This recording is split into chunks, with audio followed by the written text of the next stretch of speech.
We're live. Hi, Dawn from Romance Happy Hour again, and I am here with Brittany, and I pointed right this time.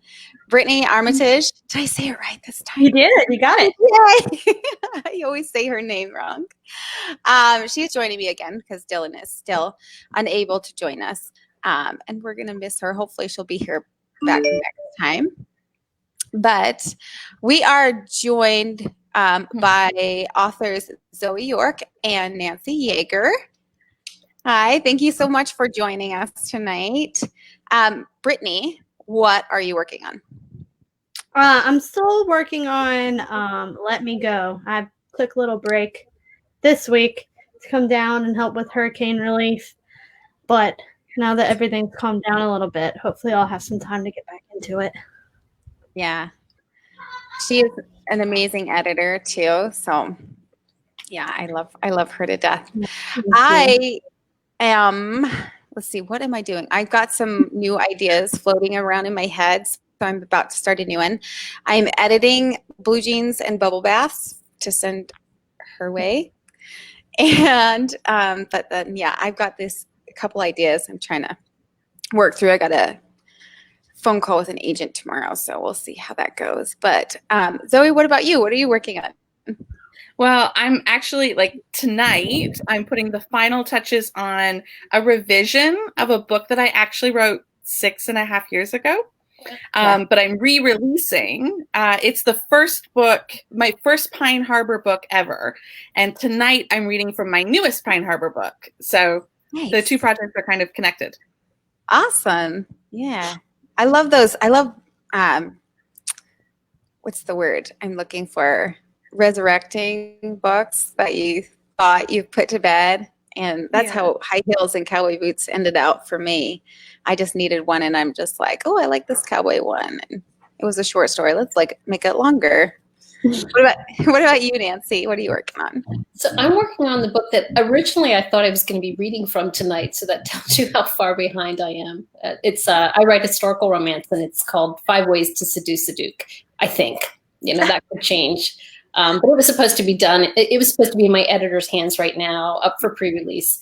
But instead, I'll read an earlier book from the series. So, but that's what I'm working on. So, are you ladies trad or indie or hybrid? I'm all indie.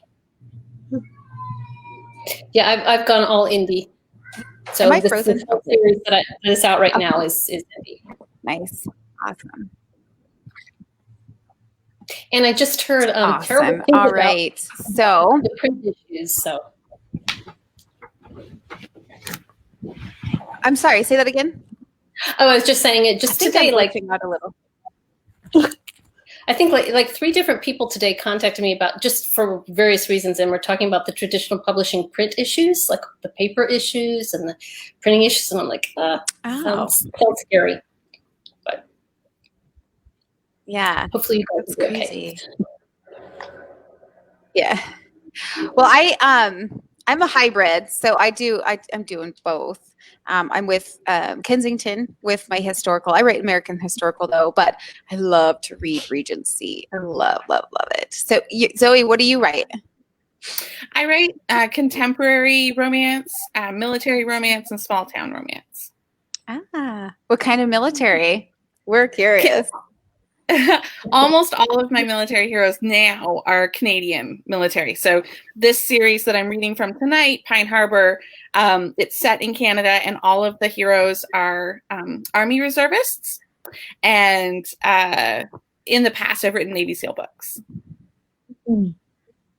Oh, so I probably said this before, but I like to brag about it.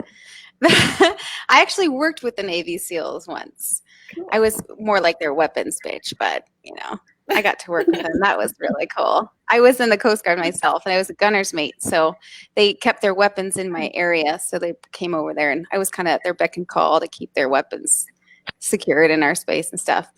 So I'm partial to Navy SEALs, and I'm partial to Coasties too. So Catherine, she's one of our other favorites here. Catherine wants to know if you have any Canadian Mounties, and I was actually curious about that too because I love Mounties. Yeah, so I also write erotic romance as Ainsley Booth. And as Ainsley Booth, we do have, in a co-written series that I have, we have a book about two Mounties, in fact, with a third partner, a woman that they both fall in love with. Ooh, okay. So what's your heat levels then? So, I mean, as Ainsley, it's pretty high. I mean, it's erotic romance. That's kind of the point of the whole story arc. So like a 4.5 out of 5 or five out of 5. I don't know. As Zoe, it's like just a little, it's still pretty hot. It's very open door, but just not quite as hot as Ainsley, but still very high heat. Yeah. Yeah. And what about you, Nancy? What's your heat level? Steamy historical. So it's, not kind of old school level of heat. Yeah. Mm-hmm. I never thought of it that way. I think old school level is a good term. That's what I write too. I was like, oh gosh, it's just like I'm feeling like I need to do a little bit more spice, but I'm comfortable in my old school level. It's surprising how many readers I hear from that. Well, first of all, they think mine are like super spicy, and I'm like, I don't think so. But they like I have a novella that's, I mean, it's part of the series, and it's not intentionally sweet, but it just came out that way because that's what worked for the story, and they love that. So I think it's fun. I think it's readers want all different levels too. So they do. Yeah, for sure. I had boring vanilla one. It's all fade to black. Yeah. There's no sexy scenes in my book. No, but it's about and that's what I like to say is I don't write. I guess I don't say romance. I like to write love stories. I write soulmates. Like everybody I'm writing, they're not. I always write happily ever afters and not just happy for nows, because in my mind anyways, all of my heroes, all of my heroines, they're soulmates. So they're just meant to be together. So it's a love story. And love stories don't necessarily have to have, sex scenes in them. But I mean, they're good. I think there's nice niches for everybody. Yeah. Because I tend to be the one that's like, okay, skip those sex scenes. I want the story. Yeah. But you're an editor, so we can understand. Yeah, that. true. That kind of ruins things for me sometimes, though. Like the Twilight book that just came out, I was like, been waiting 12 years for it, and the whole time I'm reading it, I'm like, I can't not read this as an editor. I just have to stop. Yeah. All right. So I think we agreed that Zoe, you're going first, right? All right. So we're going to pop you up there and we're going to let you go for it. And we're going to be muted. So when you're ready, just kind of like give us a wave, give us a shout, and we'll pop back up here. So I'm going to read from Reckless at Heart, which is the first book in a new Pine Harbor series. So Pine Harbor is a fictional town in Canada. I'm Canadian. And there's an 8-book series, the Pine Harbor series, that I finished last year. And this released in June, and it's the first book in a new series, just a new group of brothers set in the same town. And I'm going to read an excerpt from chapter 3 in the book. All right. All Owen had wanted all day was a hamburger. A big, thick, homemade patty topped with mushrooms and Swiss cheese on a definitely bad for him brioche bun. He had not anticipated his daughter Becca bursting into tears as soon as he pulled the ground beef out of the fridge. What? Are you going to cook that? He blinked at her. That's usually what happens, yeah. Dad, it smells so gross. No, please, no. The 18-year-old gagged and ran from the room. All right, so they were hitting that stage of pregnancy. He sighed, shoved the beef into a resealable bag, and tossed it in the freezer. His homemade burger plan would have to wait a month or maybe 6. He gazed longingly at the mushrooms he'd picked up, decided it wasn't worth risking those either, and stomped after his daughter. I'm going to Mac's for takeout. Do you want anything? From the other side of her closed bedroom door, he heard a groan. Knocking, he raised his voice a bit. Beck, can I come in? She opened it and gave him the saddest face he'd ever seen. Can you get me some French fries? He frowned. Yeah. I can't keep anything else down, Dad. It's fine, but you should call your midwife. She has a name, you know. You keep calling her the midwife. I told you, I talked to Carrie last week about this, and she said it was normal. Does she know you want French fries for dinner? She told me to eat crackers. Fries are the same as crackers. They are not. Are they not, though? She gave him a skeptical look. He waited, but she wasn't going to budge. I'm fine as long as you don't cook any meat, she said with a pout. Lord help him. All right, I'll be back. Should I eat my burger at the diner or can I bring it home? She rolled her eyes. You can bring it home. You just can't cook it at home. Good to know. By the time he pulled into the gravel parking lot, there was a text message from Becca too. Becca, and a milkshake, vanilla. Carrie said I can drink milk, so don't even start. Becca, I love you. Owen, you're pushing it, kiddo. Becca, la la la la, love you. The place was busy, so instead of standing by the counter, he turned and scanned the room.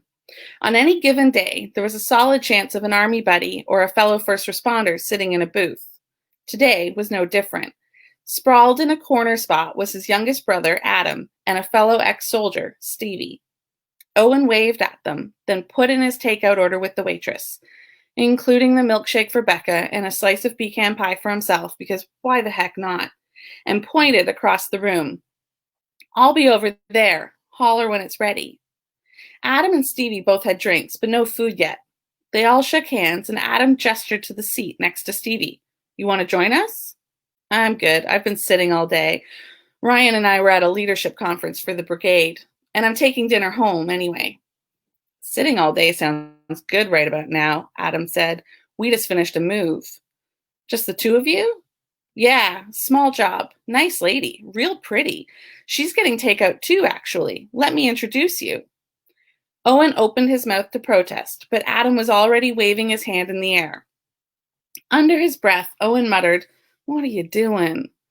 Adam grinned at him, reminding you that there's more to life than work and fatherhood. Easier said when one didn't have a mortgage or a kid to support. His brother couldn't read his mind, though. Carrie, this is Owen, my big brother. Owen's heart sank as he turned around. There was no way to avoid the awkwardness of the next moment. He realized that. And yet he still wanted the ground to open up and swallow him whole. Standing in front of him in a tight white parka, snug black leggings, and oversized winter boots was his daughter's midwife. Her gaze landed on his face, and she froze. He froze, too. Nobody else knew about Becca's pregnancy yet. Then she smiled as if they'd never met. Nice to meet you, Owen. I'm Carrie. Adam helpfully piped in, Carrie works with Jenna Foster. The new clinic, Owen said, leading them as quickly as possible through this charade. That's the one. Carrie turned and looked at the counter. My dinner's going to be ready any minute, so... It wouldn't be, though. Not if she just come in and placed her order after him. But he watched her walk back to the counter, then turned sharply to his brother, who was shaking his head. What? Man, you are hopeless. She's exactly your type. I don't have a type. Becca's leaving the house soon. It's time to get back. Owen glanced over his shoulder. The white parka and dark curls were hovering near the cash register. No easy out from this conversation. I've got her number if you want it, Adam said, laughter bouncing through his words. Owen growled and waved him off. The thing was, his brother wasn't wrong. In another time and place, Carrie would be the exact type of woman he'd want to spend time with. Get to know, get to taste, get to savor. But Becca wasn't leaving the house anytime soon. And even if he had the bandwidth right now for some fun, her midwife was off limits in that regard. But he didn't have the bandwidth. He'd never been great about juggling a private life and parenting. Add in pregnancy hormones to the mix, and he was on thin ice. 6 more months, then the newborn period. It wasn't going to end anytime soon. When he glanced over his shoulder the next time, Carrie wasn't anywhere to be seen, so he figured maybe it was safe for him to escape back in the direction of the cash register. I should go check on my order. He said it in the direction of his brother, but he didn't wait for a reply before stalking off. At the counter, he paid for his food, carefully wrapped up for him to take home to his daughter. He tipped the waitress, waved goodbye to his brother, then stepped outside. The first thing he caught sight of was a white parka bounding back across the parking lot. He told himself to take a sharp right turn. And he did, but not until after something in his chest lurched hard. Something a lot like, what if, and if things were different. He looped around the perimeter of the parking lot to get to his truck, avoiding Carrie completely. And a list of all the filthy things he might want to do with his daughter's midwife, if they'd met any other way at any other time, spiraled through his mind.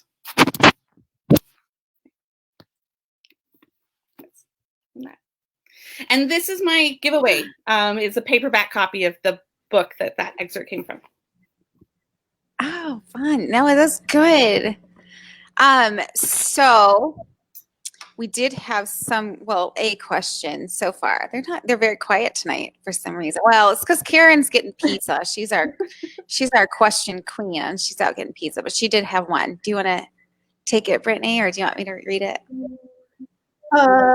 Let's see which one. There was one. Karen said, "What's your favorite pizza topping, and what you not like on a pizza?" So I'm Canadian, and I love Hawaiian pizza, which I know that's kind of controversial. Not everyone likes pineapple, but Hawaiian pizza, despite the name, is actually it's Canadian.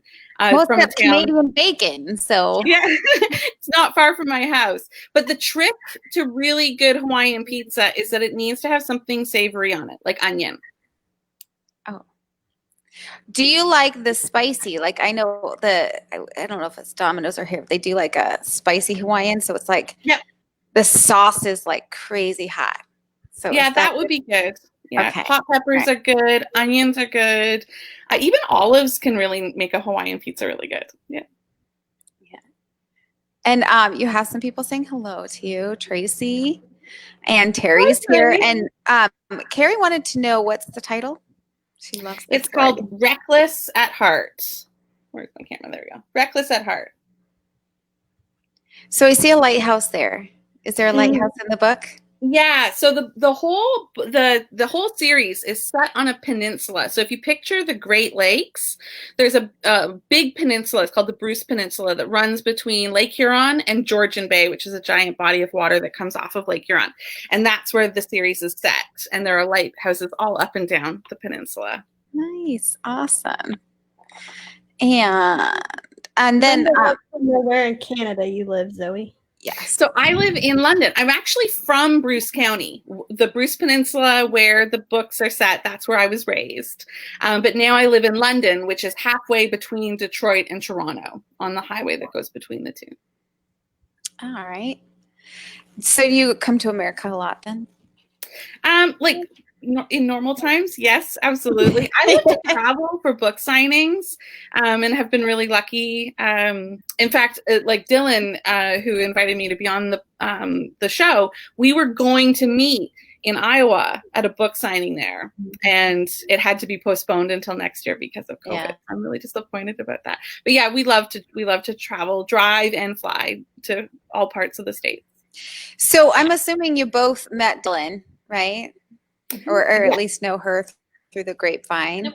Yeah. Mm-hmm. So where did you meet her? We'll give her a little bit of homage. I'm totally saying that wrong, my editor lady. Right now. That's a great question. Did I meet her at RAM, or did I meet her did she go to RAM last year? That might have been where I met her. Or maybe we just met through messaging. Yeah. Yeah. I'm pretty sure she went to RAM. But I mean, It's possible. I met her through messaging. So everybody meets Dylan. He's our resident extrovert. What about you, Nancy? So I met her online, I think through just like a romance marketing group, so. Yeah. Nice. Yeah, I love Dylan. And Karen, pineapple, I know it sounds disgusting. Hot pineapple. I think that's like one of those like debatable, like it's a very Yeah, it's very You shouldn't controversial. talk about, yes, you don't talk about religion, politics, or hot pineapple, I guess. I mean, that's my theory. It's a good one. But have you tried grilled watermelon? No. Is it good? It's supposed to be good, but the way we did it, it was not. So I think we did it wrong because it was not good. My kids were like, never do that again. That you're ruining watermelon. So it's Well, for dinner tonight, we made chicken with hot grapes, which I know sounds very strange. We've become quite addicted to the HelloFresh meal kits. Yes. And that was one of our kits this week, and it was really good. What kind of grapes? Like red grapes. Red grape. Okay. Yeah, I don't know what kind specifically, but it was grapes and onions and balsamic vinegar, and it was really good. That sounds really good. Yeah, it does. Yeah. I have another interesting question. It said if one of your books became a song, who would sing it? Oh, easy. Brothers Osborne, 1,000%. I gotta say, what about Corb Lund? I mean, yes. So Corb Lund, he would sing a song like about my heroes, but his songs aren't romantic enough. No. And the Brothers Osborne, but he is Canadian, so that is that's a better choice, to be honest. See, Brett Kissel would be another really good choice. I went to a Corb Lund concert when he came to Montana because I'm from Montana. I mean, we're right there, Canada. Yeah. But I didn't get to meet him, but I did get to meet some of his band members. And but I fell in love with him. We were living in Port Angeles at the time. And again, that's right on the Canadian border. And I don't know if we were getting your radio waves or what, but he has The Devil's Best Dress song. Oh my God. Like he does like Marty Robbins-esque songs that I just fell in love with. And then my truck got stuck. I love that one so much. I'm a country girl. So yeah, I fell in love with Corb Lund, and Corb Lund is really popular with Canadian military guys.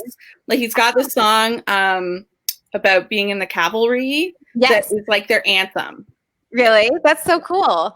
I actually got he actually gave me permission to use his songs on one of my book trailers, but I didn't use it because I was like, I don't want to have to think about coming every 6 months. They just said every 6 months you have to get email us again for permission. And I was like, I can't think of that every Too much responsibility. Yeah.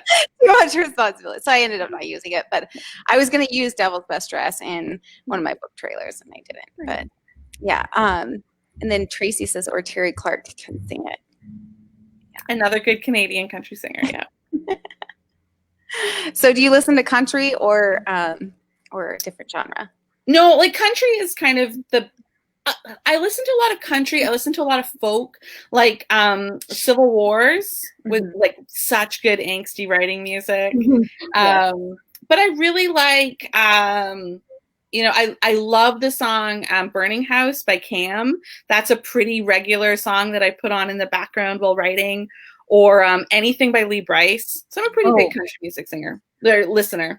Yeah, so I know I'm just bragging. I'm sorry, I can't. I gotta brag, but I just met Lee Bryce maybe a month or so ago, and I have I got my book Hard to Love. It was a military book. I actually listened to his song on loop, Hard to Love, on loop while I was writing it. That's the only song I listened to over and over and over again while I was writing this song or this book, and that's I think probably why I ended up titling it that. But he came to base here just to do a photo shoot with us and a meet and greet. And I brought my books to him and I said, okay. I told him, I listened to your song on loop and can you sign one copy for me and one copy for one of my readers? So I just had a giveaway last month where I gave away a Lee Bryce autographed book of Hard to Love.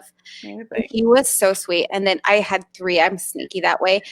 But I know you guys are going to kill me. You're like, you're an author and you're such an idiot. But I forgot to autograph the book that I gave to him to give to his wife. And I have 4 kids, and they all wanted to go with me, and I was frazzled. And I had my pins, and I had my autographed by the author stickers, and I just completely forgot to do it. So his wife has one of my books. It's not autographed, though. Yeah. So if she ever sees this, send me an email. And yeah. It's an excuse to meet them again. Yes. He was so nice, though. He was like, you could tell that the fact that I gave it to his wife, he was just like, oh my God, because he is so in love with her. Like, it's amazing how much he loves his wife. And I love that because I love stories. But nice. So sorry. I know this isn't about me. This is about you guys. I'm so sorry. Usually I have Dylan here to say, shut up, blonde girl. But she's blonde too.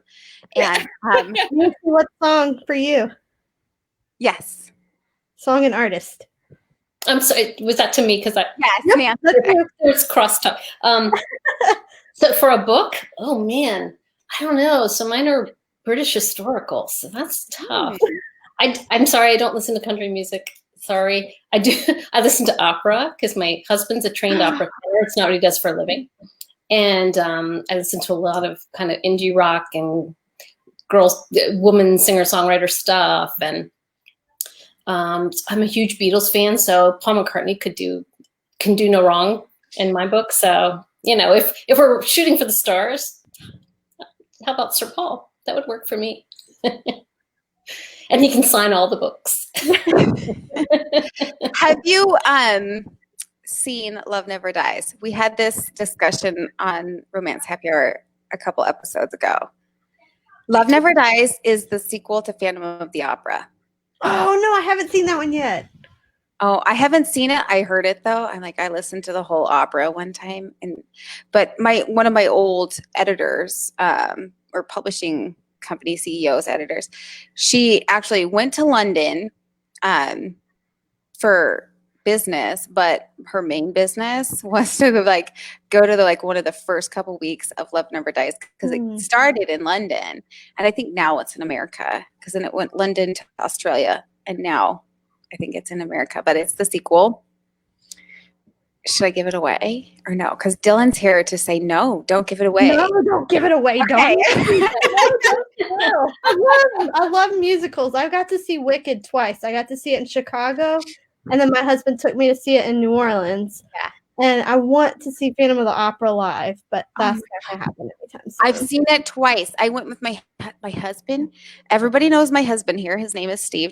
We also call him Chief, because he's a chief. But I'm trying to get that trend going, because I want him to have a nickname. Everybody knows him as Steve.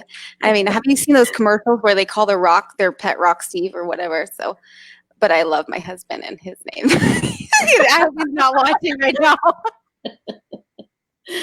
But no, I made him take me for my birthday once, and he fell in love with the opera. And now and then my daughter, I went to nationals in New York City with my daughter, and I took her to her first opera, and it was Phantom of the Opera. I love Phantom. Well, even my husband, he's not a big musical fan, and he took me because he knew how much I wanted to see it again. And when we saw it, he's like, that was actually really awesome.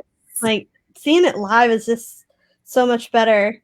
But they stopped in New Orleans. They were supposed to have it again, but then the hotel right next to the theater collapsed. So they had to cancel the rest of the season. I was wanting to take my boys so bad, but that didn't happen. But yeah, I don't even know. So Nancy, what operas do you like?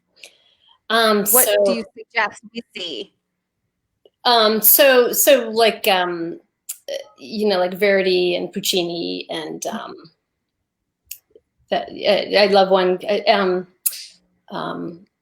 Manet is a composer that has some really good ones. I can't remember who the composer is. My favorite is probably one called The Pearl Fishers. It's actually in French. And it just has my favorite all-time aria, which is 2 men singing. They're singing about friendship. So a tenor and a baritone, I think. So do you speak French?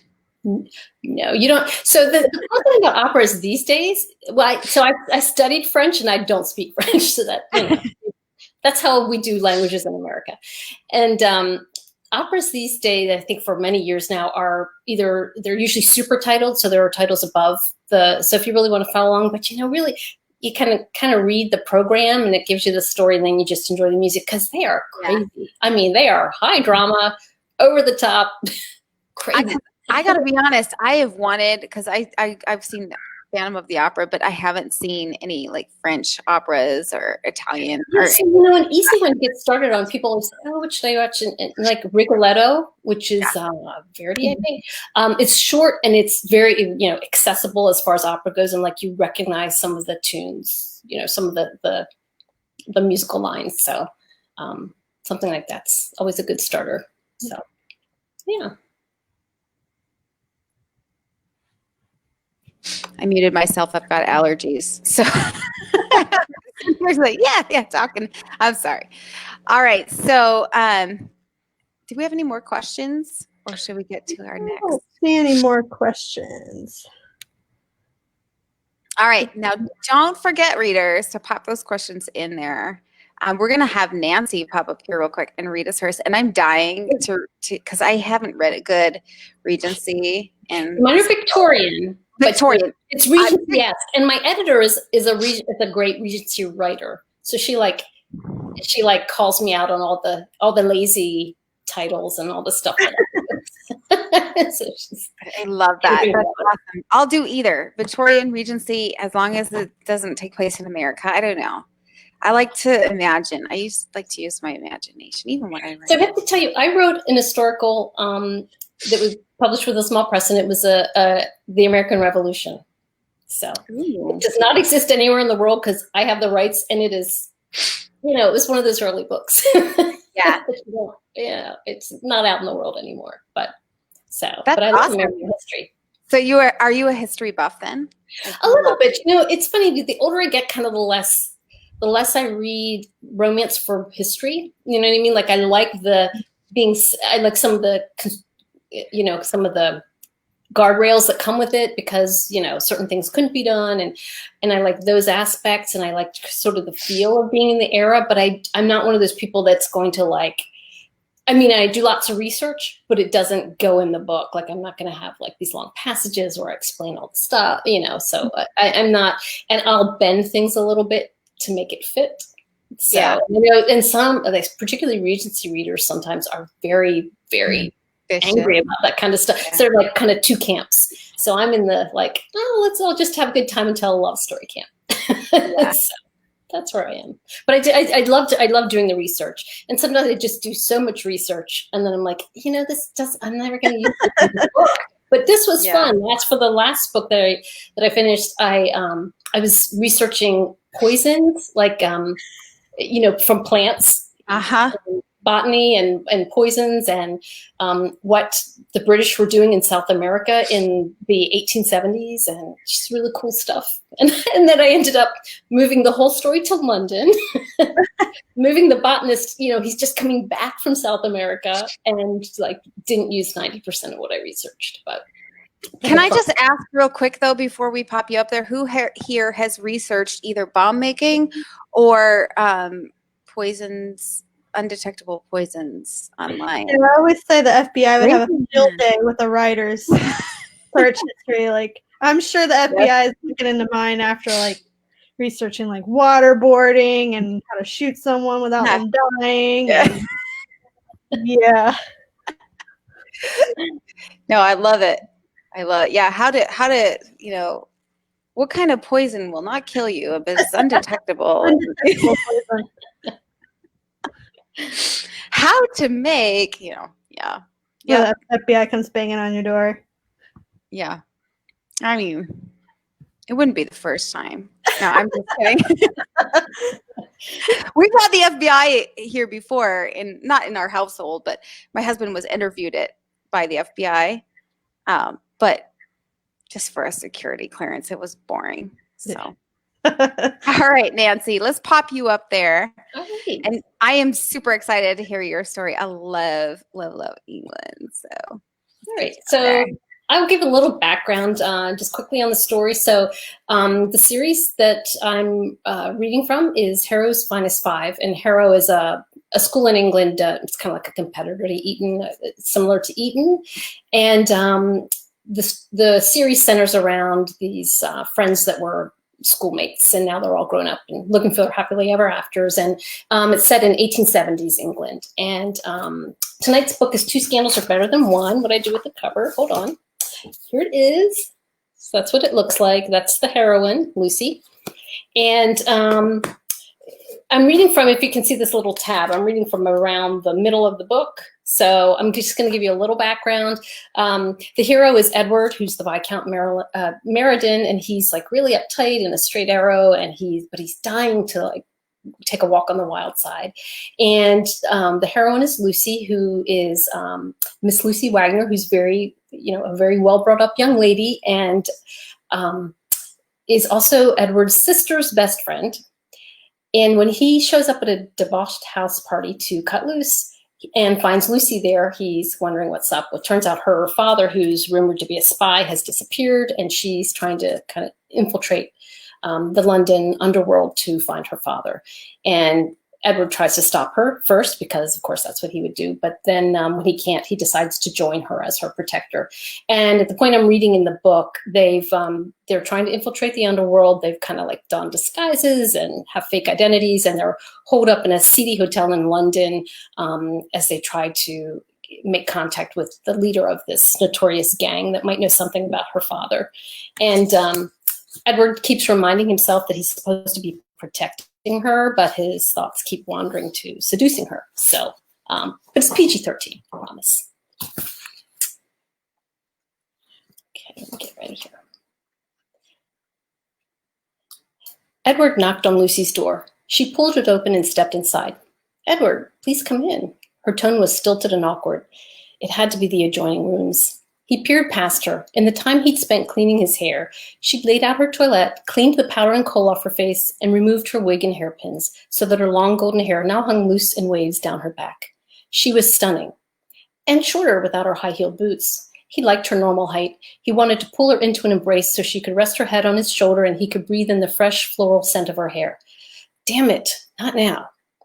It had only been a matter of hours since he'd given himself a stern talking to, and already he was set to abandon his duty to protect her from all predators, including him. "I wanted to ensure you're settling in," he said. He glanced at the door to the hallway, pleased to see the lock bolted. "Come, sit down," she said. "I just had a pot of tea brought up."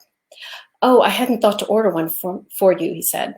A fine guardian he was turning out to be, not even considering Lucy's most basic needs, being much too preoccupied with his own. "I asked the chambermaid while you collected our keys," she said. "She offered to bring me as many pots as I can drink. I told her one in the morning and one at night should suffice." She sat on the sofa, and Edward sat in the chair across from her, keeping a safe distance between them. "She's probably never served a lady before," Edward said. She handed him a cup of tea. "But while we're here," she said, "I'm no such thing, remember?" Edward glanced at her silky hair.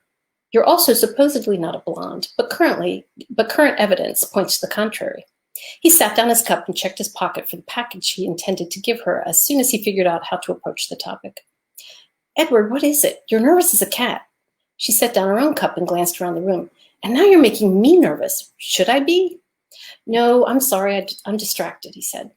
By her hair, her scent, the blue gown that fitted her so perfectly, her wide eyes that stared at him as she waited for his reassurance. And by his own blasted compulsion to sit beside her, pull her onto his lap, and kiss her until she wanted him as much as he wanted her. He rubbed his temples. "The men at the front desk offer some measure of security, and these locks are quite sturdy," he said. "We'll be safe here." "Will we?" Her voice was soft, her eyes wide. As strong and spirited as Lucy was, she was still young and relatively naive. She must be terrified. "I'll see to it," he said. "That's why I took the adjoining rooms, so I can come quickly if anything happens. Or if you're just scared. I'm sorry if our accommodations upset you." "No," she smoothed down her skirt. "It's fine. Adjoining rooms make perfect sense. I was just surprised. I assumed we'd be sharing a room." "Sharing? That would be unseemly." And it would be impossible for him to be in the same room with her, to sleep mere feet away from her with no wall for protection, without attempting to seduce her. He wouldn't put her in that terrible position. "This was the wise thing to do," she said. She took another sip of her tea. "The respectable thing to do. Well, not very respectable, but she waved her hand in the air. He nodded. He had no idea what to call this strange paradox either, where keeping her safe would lead to her ruin if the truth of it were ever told. Since I won't be staying in the same room with you, I've brought you something to make you feel safer. He reached into his pocket and slowly withdrew the cloth-wrapped offering. Flipping back the edge of the handkerchief, he revealed the glint of a 4-inch silver barrel. A gun? Lucy jumped to her feet. Edward held up his free hand. It's not loaded.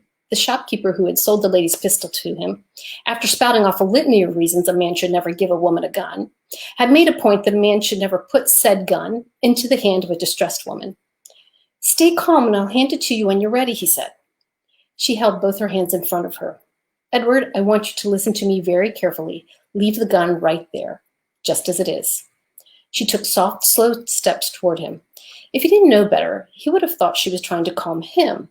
When she reached his side, she stopped. I'm going to take this out of your hand now. She picked up the gun by its pearl-inlaid handle, stepped away from him, and pointed the barrel toward the back wall. With quick, fluid hand movements, she pulled back the handle and pumped the plunger. A bullet popped out of the chamber, and she caught it before it hit the floor. She peered into the chamber, taking care to keep the barrel pointed at the back wall, then clicked the plunger and hammer back in place. Edward sat in shocked silence. He couldn't say whether he was more surprised by the unexpected bullet or by Lucy's prowess with a firearm. She scowled as she pointed the now empty gun toward the floor. That is why you never believe a man who tells you a gun isn't loaded. She furrowed her brow. Which begs the question, why on earth were you giving me what you thought was an unloaded pistol? What did you expect I would do with it? In case someone breaks in, you brandish it about while screaming, and I'll rush in from the other room. He pointed to the adjoining room door. And then you'll do what? She asked. She put her free hand on her hip. He wondered if she knew her nostrils flared quite prettily when she was angry. He wondered if they would do the same in the heat of passion. Edward, answer me. Did you buy a gun for yourself? Yes, of course, a slightly bigger pistol. She let out a long sigh. Have you ever even fired a pistol? Yes. Before this morning? She was being awfully particular. He crossed his own arms over his chest. No. She leaned against the sofa back and narrowed her eyes as she stared down at the pearl-handled weapon. Let me make sure I understand. I'm to brandish about an empty pistol, at which point you'll rush in with a loaded one, take your best shot, and hope you hit my attacker and not me, or the person asleep on the other side of this thin wall, or your own hand. You make it sound like a bad plan, he said. I've been on several hunts, you know, goose and duck every fall. She nodded slowly. Firstly, that's a rifle. Secondly, have you ever made a kill? Never, he shrugged. Don't much like goose, and ducks start out as those cute, fuzzy little ducklings. I stand by my opinion of this being a bad plan. She laid the unloaded gun flat on her palm, the way Edward had been holding it. I wish you'd told me you thought we'd need pistols. I'd have brought my own. The handle fits better in my hand and it's well balanced. This one is not, so let's hope I don't have to use it before I can test it and learn how to adjust for the imbalance. Balance? Test it? He shook his head. You have your own pistol? A percussion traveling pistol, she said. My father gave it to me on my 15th birthday. He taught me to use it, but the butler helps me keep up my skills. He's quite the crack shot himself. Fairbank was the only man Edward could imagine giving his 15-year-old daughter a deadly weapon. Lucy pulled back the pistol hammer, reloaded the bullet, and closed the gun inside her bedside table. All right, now, I need you to actually show me the other pistol. Edward unfolded his legs and stood, motioning for her to precede him through the adjoining room door. He then led her to the bedside table. She followed him, running her hand along the blanket on his bed. She might not have realized she'd even done it, but it was such an intimate act he could barely think of anything other than her running her hand over his skin while they shared that bed. He pulled open the bedside drawer and stepped away to put much-needed space between them. Lucy took out the pistol, which had a black handle and 6-inch barrel, and unloaded it as efficiently as she had the other one. She put this bullet into her dress pocket and placed the empty gun back in the drawer. What am I supposed to do with that? Edward asked as he followed her back to her room. She shrugged. I don't know. Branch it about whilst you scream and I'll rush into your room. He grinned. Well, you hardly need the excuse of me screaming to rush into my room. They fell silent and stared at each other. He meant to say she could take shelter there if she became frightened, but it was too late. The very atmosphere around them had changed. He ached to touch her, to pull her against him, to sweep her off her feet and carry her to the bed. He reminded himself he might be a lecherous reprobate and a despicable scoundrel, but he wouldn't act on his worst impulses because, first and foremost, He had to be Lucy's protector. She reached out to him. If she hadn't, he might have stood a chance. That's it.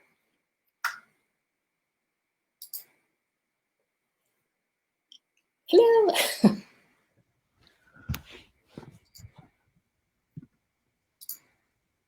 I think Dawn's muted again. Yeah, I think so. And I should just point out, she talks about getting the gun for her 15th birthday. She's not 15. Like, I don't write those stories. She's like 20. Like, this was years ago. She got her pistol. As I'm reading it, I'm like, Sorry, I didn't mean to mute myself. I muted it. I muted myself with this thing, and so I was like, I'm muting myself here. That was really I was blaming good. on the hair color. It really was. And I'm so excited to read your book. I'm totally putting that on my list next. It's on my TBR now because I need a good English romance. But I'm going to say, you did have one comment that said, thank you for saying Viscount. I was told by another author recently that it was pronounced Viscount, and I've never heard it pronounced as Viscount before. But I want to say this. All you got to do is ask Siri, right? Viscount. Viscount. Siri says it's Viscount, so that's final, I guess. Right? All right, Brittany, do we have some questions? I think we did. We had a couple. We do. Okay, so one was, what genre is on your wish list to write about?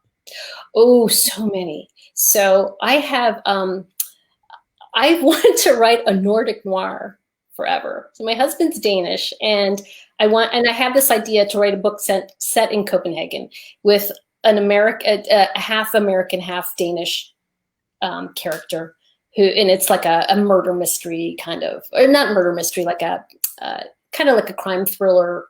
You know, there's a genre called Nordic noir, so it would be like a dark kind of, yeah, which is the weirdest. There are other ones I want to write too. I'm writing just a contemporary fiction story, and I have a contemporary Christmas series I'm going to do, Christmas romance, but that's like the most oddball one. That's cool. I've never heard that before. Like, I don't know. I think it was really popular around the time of The Girl with the Dragon Tattoo. That's kind of that genre. And it's maybe faded now. Now, it hasn't faded in Scandinavia, but I think over here it's faded a little. But I figure by the time I get around to writing it, it'll come back around. So it's been on my list for like 5 or 6 years to write it, and I just haven't had time. So yeah. So I know this. I'm going to interrupt you, Brittany. I know this is your job. I'm so sorry. I'm going to interrupt you because I have some questions to add on to this one. And it was the last one. So, Nancy, do you find that your fans keep you on your toes, that your historical novels are right on point? And also, so my question that I'm going to add to that is, where do your ideas come from? And how about your research as far as London? Like, have you ever been there or lived there? And your weapons research too. I love weapons.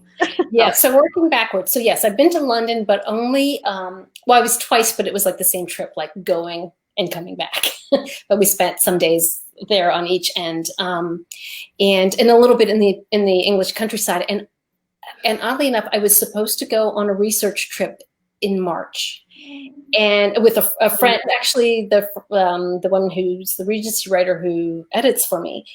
And we were supposed to go on a research trip, and then something, this was like last fall. And right before we booked our plane tickets, something came up for her. And she's like, well, you can go on your own. I was like, I'll wait. I don't really want to go all by myself. My husband wasn't going to be able to go. Luckily, I would have bought trip insurance, but I don't know if everyone's gotten, money back for their actual trips because so many people had to cancel, but I would not have been able to go. So, but I do want to go back, and I want to go to Scotland because I might set something there. I might set something there someday. So I should probably go. Yeah. And then other things, like I love libraries. I love going in the stacks. I love, there's so many great libraries like in Baltimore and Philadelphia, and they have lots of historical research. There's tons of stuff online as well. There's some sites like Chinette's is a site that has all the titles and how people were addressed, and you address them in a written way differently than when you're speaking to them and all that stuff. And that's all the stuff that I research it and then I write it, and then my editor still comes in and says, well, here are the 3 places you still did it wrong, because it's so confusing. But so, and I also have her do a double check on it. So yeah, lots of different ways that I do research. And see, I'm scared. I read. I think my 2 main reading genres are English, Victorian or Regency, and Western. I love historicals, like mostly historicals, and because I just like to disappear into the past, and that's why I also living at Williamsburg, because I get to disappear into the past. But so I like doing that, and so I think, but writing a Regency or a Victorian just kind of scares me, and I don't. That's on my list of things that I wish I could do, but I'm not brave enough to do it myself. So kudos to you. I really have to, I really try very hard to make really believable reasons that these women would act the way they do, because that's the tough thing. Because, as much as you love, and that's kind of why I fall into that camp of like, I will sacrifice the history for the story, because we're writing for women in the 21st century. Yeah. And, I mean, I there's historical fiction and then there's historical romance. And to me, historical romance has a lot more leeway, because you don't want, it starts to get really squicky for women in our day and age to have like romances proceed the way they often did back then. So I don't want to write that reality. Yes. So that's where I will bend the rules. But I still try to make it believable. Like in the book previous to this one is called One Kiss from Ruin. And there's like the heroine has this huge, really ugly fallout with her father, because he finds out that she, is a fallen woman and disowns her, and, her life is over. And so, so there is reality that, some reality you have to stick with. But, well, and so my one, I just love, I don't know why, in my historicals, I find my heroines often dress like guys. Like they always find a reason to put on some breeches. And I think maybe that's a little piece of me, because I hate wearing dresses. But also, like, I like to write in my historicals women who defy convention at the time. And so that's a lot. Like, I've gotten hit on it. Like I got this DNF from Goodreads. I hate Goodreads because they're so mean. But I had a DNF because the heroine was, too stupid to live, that TTSL or whatever. And I'm like, really? She's like kick ass. So F you. I don't talk like that. I'm right. I can let things slip, but it's when things are like really, really bash. Yeah. That I have to say something, but I don't leave nasty grams on I can't leave less than like a 3-star on Goodreads for anybody anymore. If it's less than that, I just don't leave a review anymore. Yeah. Well, I read before to say, hey, do you know this wasn't right? And she was like, oh, yeah, that's a big plot hole. Oh, wow. Well, it's nice that but you were nice about it. So yeah, I was I'm like, sure she appreciated it. No, like I found this. But I think she said she went back and fixed it. Because she's like, nobody pointed this out to me. Like, nobody. So I kind of appreciate people when they come to me with that kind of stuff. But it's like the nasties on Goodreads. Like, people have no filter on there. Yeah, a lot of social media can be that way, though, too. But I read a book. It was like 1890, set in America, and it was like a crime mystery. And there were all sorts of dubious things in it. But what really made me angry was there was a female detective, which... No. And she like working with the police. And there was like no justification for like how or why she got that job. Just that it was kind of like she's the cool girl who's like brave enough to go get a job. And that was kind of I'm like, oh hell no. That is not the way the world was, dude. I mean, they put women in institutions for trying to have jobs. I mean, so like that is where it starts, like those kinds of lines are like there's like a TV show where there's a female detective, Pinkerton agent. Yeah, and maybe that's where they got that from. But I'm obsessed with a Canadian show called Murdoch Mysteries. Oh my God, Canadians make the best TV. I'm not even joking. Have you seen Manhunt? I mean, oh my God. Yeah, I watched that thing, and Canadians are just awesome. And right? Schitt's Creek, of course. Like we have to talk about That's Is right. that Canadian? cleaning up. Yeah. Oh my God, yes. Yeah, I forgot that. I didn't know that was Canadian. Yes. Oh yeah, it's not only like made in Canada, but like the town of Schitt's Creek is very clearly in Canada, like Canadian signposts. Yeah, I love. By the way, I got to say, like, I love your street signs. I mean, like driving down the Alcan, we're like, does that say "Don't shake your babies"? I think it took us 3 days to figure out.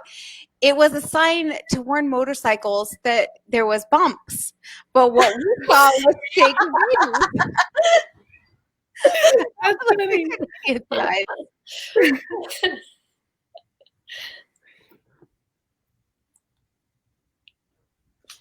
Did Dawn freeze? I think she froze again. I was going to get the pizza topping question because I'm that person that hates the pineapple. But I love Canadian bacon and onion. Like that's my favorite combination on pizza. I can't do onion. I can try anything else, but I can't do onion. Were there any other questions, Brittany? I don't see any. Everybody's talking about Schitt's Creek is my favorite. Canadians are the best. I think we already asked Nancy, do your fans keep you on your toes? Did we ask that? I think we asked that question already. Yeah. I mean, I really haven't gotten a lot of pushback on things. Like I said, and there are a few where I call out that, I changed this, like there are some things, like there's a whole thing about curare poison in the last book, and like the research that was done on it changed. And so like I'm like 20 years ahead. Where my researchers are, but I'm like, go with me here, kind of thing. But there she is. Don't tell Dylan. Don't tell Dylan. Like seriously. No, my I don't know what's up with my internet. I got it connected and everything, but periodically it just keeps hating me. It might be right before my bill cycle. I don't know. Sometimes they bump me down. But I live on a military base, so it could be the military, like no internet for you, but we'll see. Anyways, did you ask questions? I don't think there was any more, but we discussed pineapple and pizza and onions again. I'm a no on the pineapple. Oh, nice. So I had to come clean. I'm a no on the pineapple. Oh. All right. So let's see. Okay. So did you already ask what was the most difficult part of the story to write? Nope. I think I missed that one. Okay. And how often are your breaks between finishing one story and starting a new one? Oh, what's a break? There's such a thing as a break, and I'm often writing multiple stories, or like writing a couple at the same time, or I'm in different, planning one and editing another.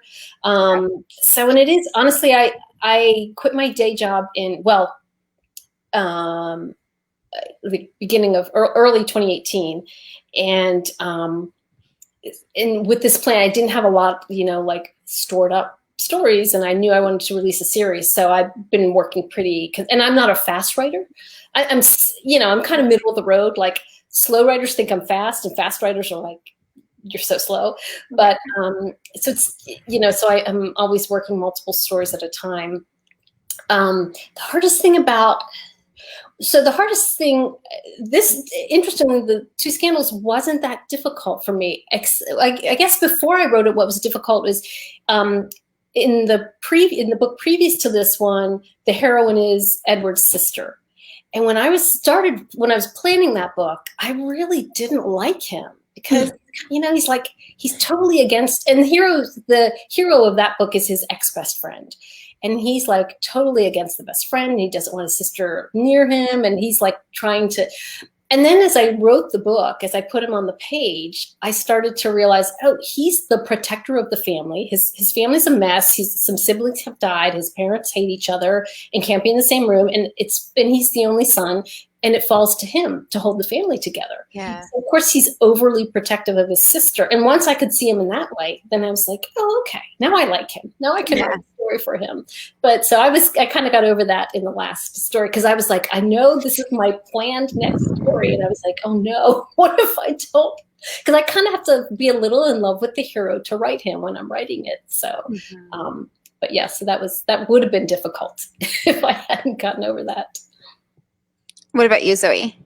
So the hardest thing for me to write is suspense, which I don't do that often, but every so often I do. And then I remember how hard it is to write an externally driven plot with like, you have to, seed in all of those clues all the way through. And since it's not what I usually write, it's also like I'm not in the habit of it. So I find that really a challenge. But no, I don't take any breaks, just like Nancy. This is my full-time job. And so I try to, just kind of consistently keep producing. Mm-hmm. And I'm also one of those middle of the road word count producers. So what I actually find the worst is to go from finishing a book to a blank page. Mm-hmm. So I do a lot of prep work on other projects so that when I finish a book, I have at least some stuff on the page and I'm not staring at a blank page. I think that I would have a longer gap between projects if I didn't do that. Yeah, exactly. Yeah, I agree. I the other day, because I just finished the one that I got to send to Brittany, and then I need to start some cowboy ones. And then I'm sitting here looking at the blank page, and I'm like, I have no ideas. And then I'm not even going to mention our infamous, and I'll tell you guys later. I'll tell you ladies later what it is off camera, because I'm not going to say the actual word. But the for what Dylan said for me to do, I was sitting here going, okay, how am I going to insert if I don't even have any words in my brain? Okay, I'm going to say it's a beaver. So, all right, I'll explain it. I know, and then Karen's going to be like, oh, Don, you're a beaver. Dylan, I was writing a logging book. Dylan said, when in doubt, insert a beaver. It works in any kind of romance. And at the time, it was about logging, so it worked there. So I literally tried everything. Yeah. And then of course, Linda's in Canada, and you guys love your beavers up there. And so the beaver is the joke of Romance Happy Hour. But, I actually saw one at an abandoned house on base the other day, and on your base the other day I saw a beaver, and I remember you telling me the beaver story, and I started cracking up, and my husband and my kids thought I was nuts. But it's like, there's a beaver right in the middle of the road. I know. So if you're ever reading my book and you see a beaver, it's because I had writer's block and I had no idea what to put there. And so I just put a beaver and it worked. I mean, it works. And I don't know how, but it does for me. So but I also heard the advice to put in like a dog. Yeah. It's the same. It's kind of the same idea. Put in an animal. There's a dog in one of my books. So I've only done that once. But so anytime there's a dog in your books, we know you had writer's block. Yeah, actually that wasn't writer's block. That was just that was just that in brainstorming with a friend about a crossover book we're going to do together. It's kind of a 3-book thing we're going to do together. Her series to my series, different timelines. We're talking about my character, who's the granddaughter of one of her characters, and we were just talking. She was telling me about that character, and I was like, "Oh, an animal lover. Oh, I think I'll make this person an animal lover." Yeah. And so then and it's the sister of the hero, and she collects a mutt at the train station, and he hates it. But the dog kind of becomes his dog. But yeah. Yeah. Oh, we got a couple more. Let me ask these because it's already 3 minutes past the hour. I'm sorry, lady. I'm keeping you later. Oh God, Karen, I love you so much. She just makes the best best comments. No, I think I went back too far. We have one about yeah. Nancy, I know you're a plotter, but do your stories sometimes take an unexpected turn? Oh yeah, all the time. So I plot and plot and plot, and then I write it and it's totally wrong, and I have to go back and replot. What I don't do is fix it through writing. I do go back to my, plot tools, spreadsheets and different things, and fix it there. But all the time, I mean, the last book that I finished, which is the one with the Karari poison and all that stuff in it, I had to read like 3 different times. I got that book so wrong. I kept getting it wrong. And it looked great. And the plot that I built, and it just kept being wrong. And I had to go back to the beginning. That was a tough one. And that was before COVID. So I don't know what the excuse was then, but the Duke story has been impacted by, the world mess. But that one, I don't know what the problem was with that one. Well, okay, so we do have this one question, and I'm gonna put it. I might put off readers if I say this, but now that there needs to be such sensitivity shown in the world as writers, do you feel nervous about creating characters that people might find offensive? Yes. Can I? I can answer. Yeah, answer it.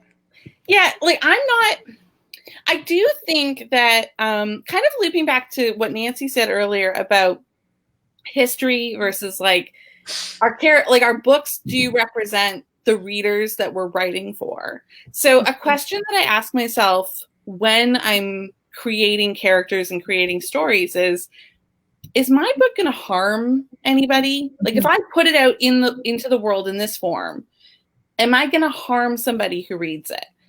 And if I'm thoughtful in that way, then I'm not worried about what I create. You know what I mean?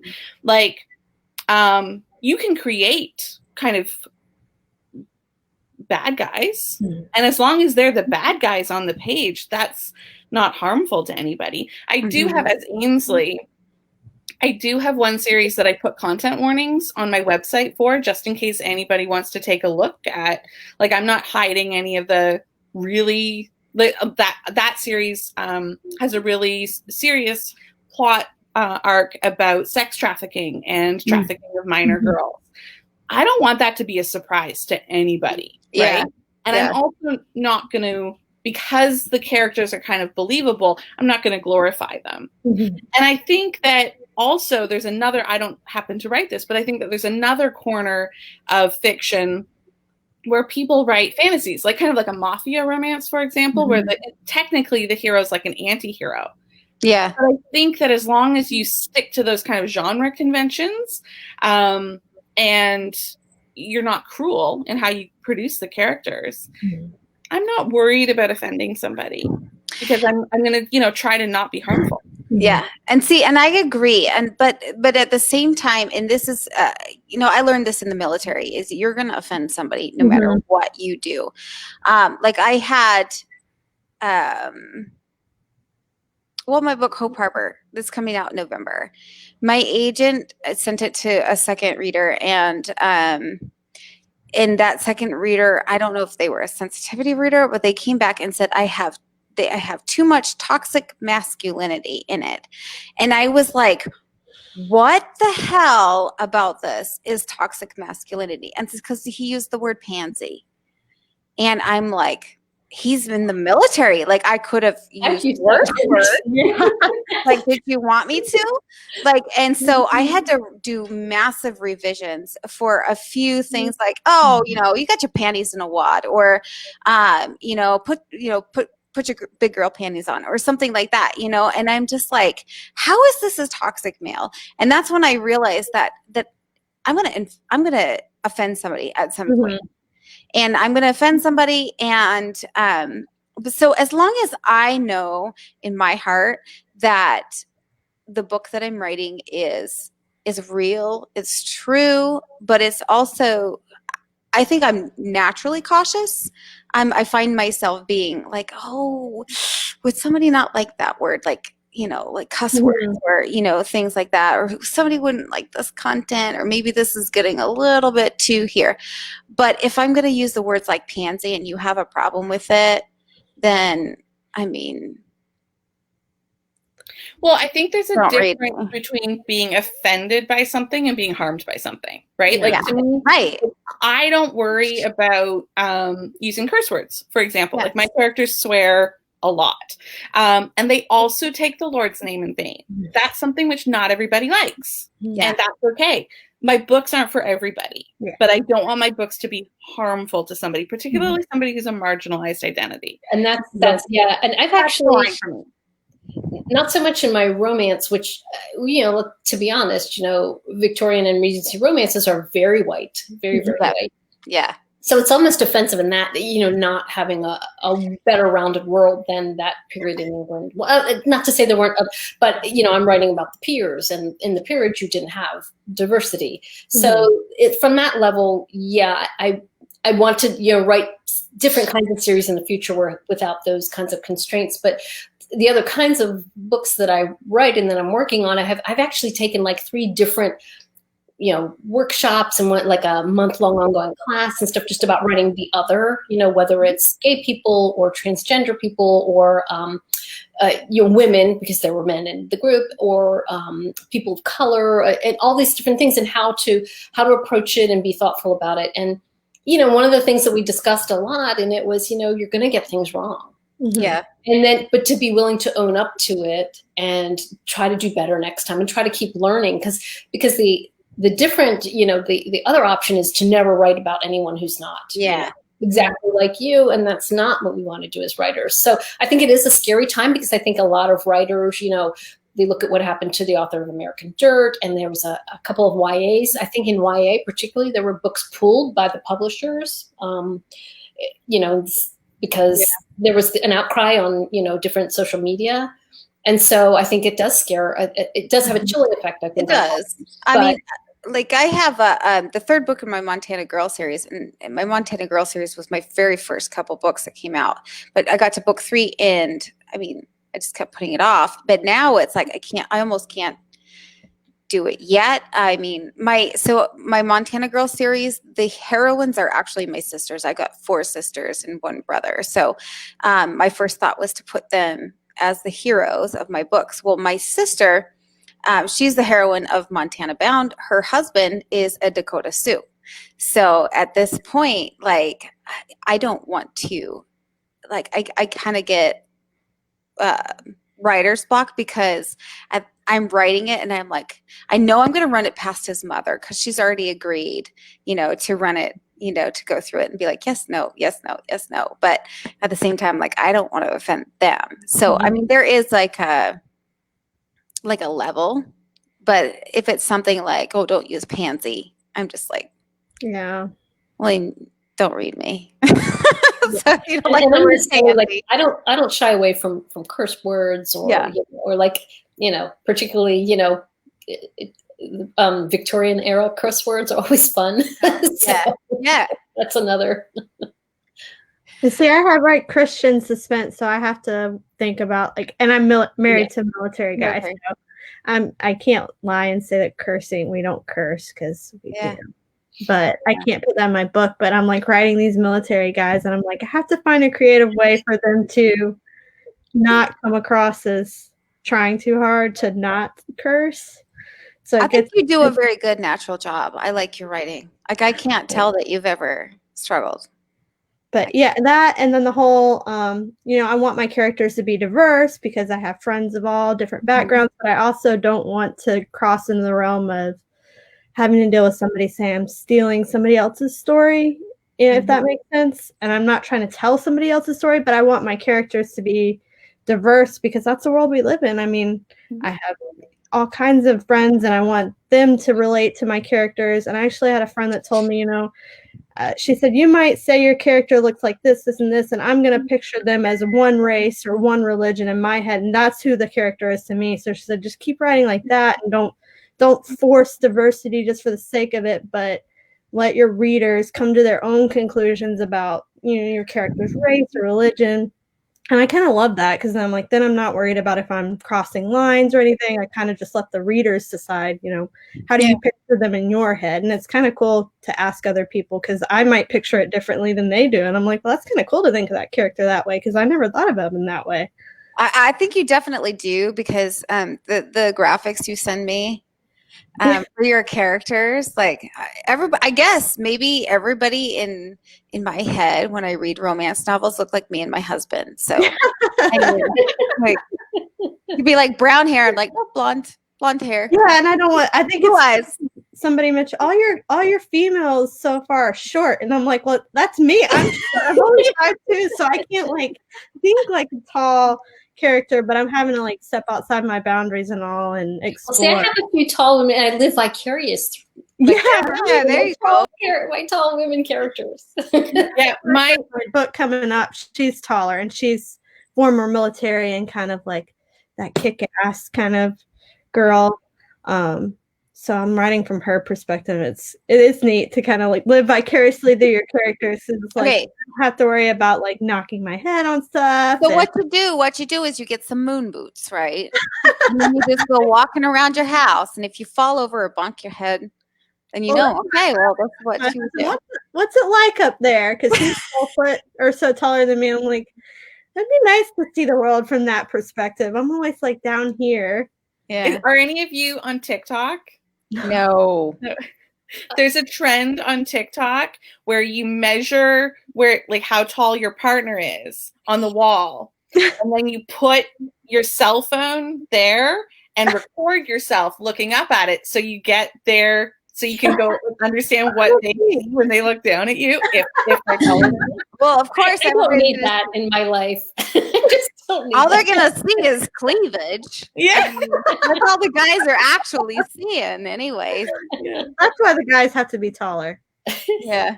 That's why they like to be taller. Yeah, I'm looking at your face, babe. Yeah, definitely. Definitely love your hairstyle. Yeah, that story's interesting. All right, well, we are 15 minutes past the hour, so we're gonna have to end this broadcast. It went so fast. I know That was fun. it did. And Karen's got one last questions in she used 1,000. Oh wait, it's not a question. Just kidding. Comment. Love you, Karen. All right, we're gonna end the broadcast tonight. Stay tuned for next time, and maybe Dylan will be here. I'm pretty sure she will. So Thanks for having us. This was so much fun. Thank you. Yeah, thank you so much. Yeah, thank you so much for coming. It was a blast. And we will see you guys later. Bye. Bye.